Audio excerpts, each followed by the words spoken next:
Hello दोस्तों, welcome to my channel. आज हम ट्रांसक्रिप्शन नंबर 53 करेंगे। So be ready. 3, 2, 1, start.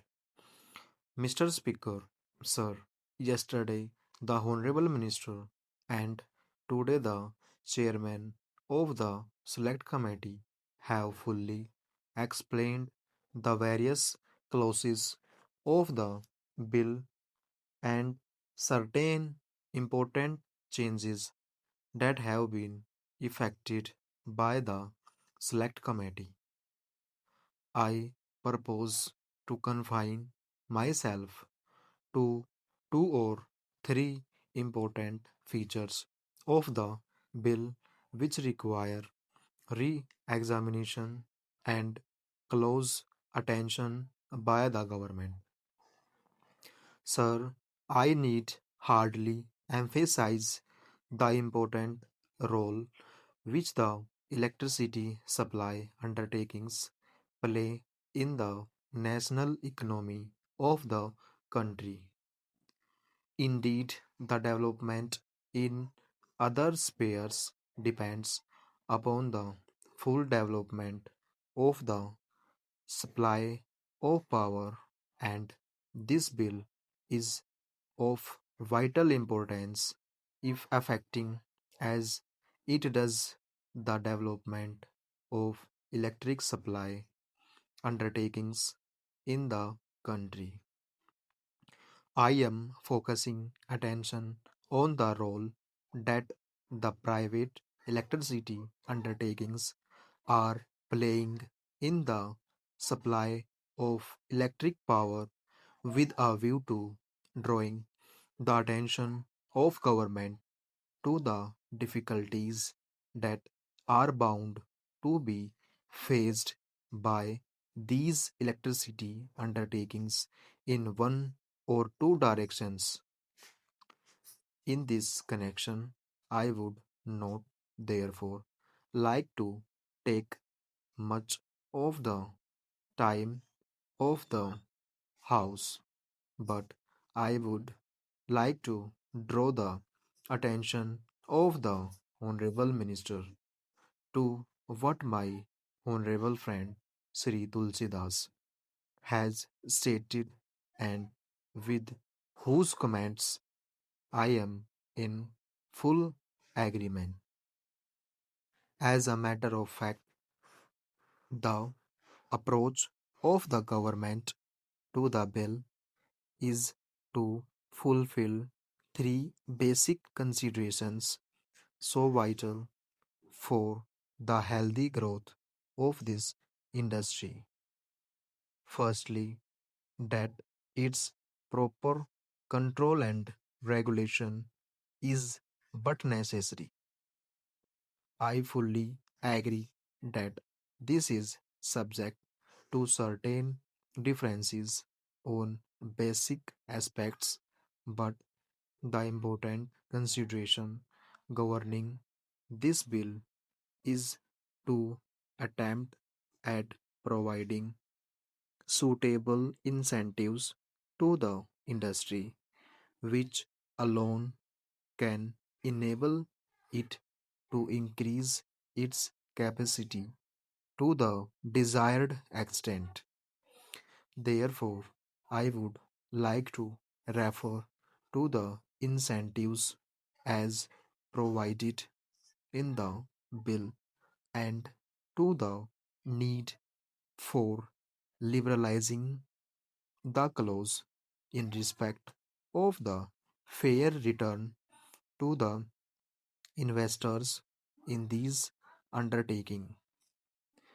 I would like to draw the attention of the Honorable Minister to the fact that since the passing of the original Act in 1948, only 8 states throughout the country have constituted the statutory electricity boards. Among these states are Madhya Pradesh, West Bengal, Tamil Nadu, Kerala, Rajasthan, Punjab, Odisha, and Maharashtra, and therefore we find that many of the states have still to constitute these electricity boards.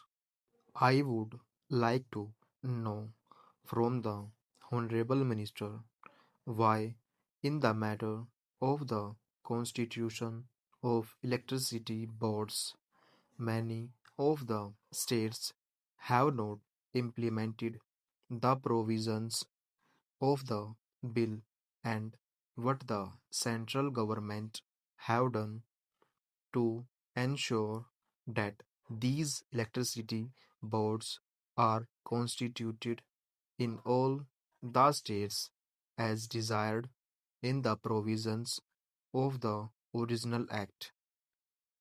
Perhaps it may have been the problem of taxation which some of the states may have in view while not proceeding with the constitution of the electricity boards, but whatever might be the reason, and even as far as this question of taxation is concerned, the central government may have to lay down some sort of subvention or such other assistance as is found necessary.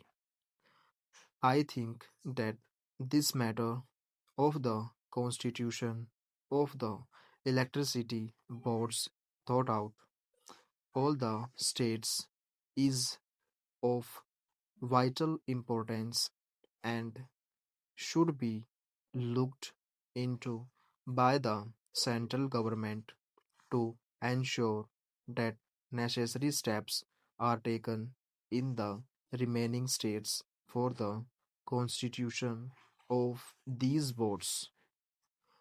I would now like to say something about the deferred taxation reserve about which the Honorable Minister yesterday said that the amendment regarding this has been brought forward at the instance of the Federation of Electricity Undertakings.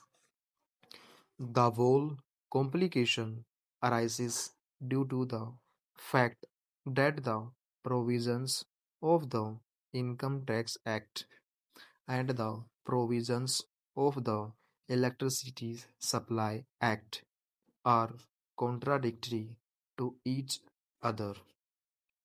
While the Income Tax Act, with an accelerated depreciation in earlier years, results in larger tax relief in the earlier period, and thereby the tax liability of the undertakings is deferred for a future period.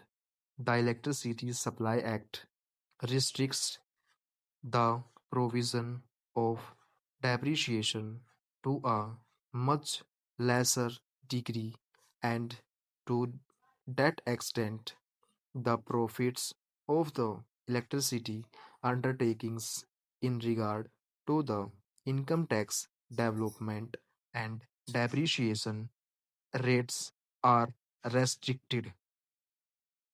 That act lays down a smaller depreciation as compared to what is allowed under the Indian Income Tax Act. What has now been done has been put with certain restrictions that it does not really solve the demand that was put forward by the Federation. As a matter of fact, if the electricity undertakings should have been allowed to set aside that reserve for taxation liability for future years out of the profits which they earn year by year out of the rate increase which they have put into force from time to time that would have met the needs of the situation, but the clause as it has emerged would rather create more difficulties than solve them, and it has therefore been further represented to the minister by the Federation of Electricity Undertakings. Full stop.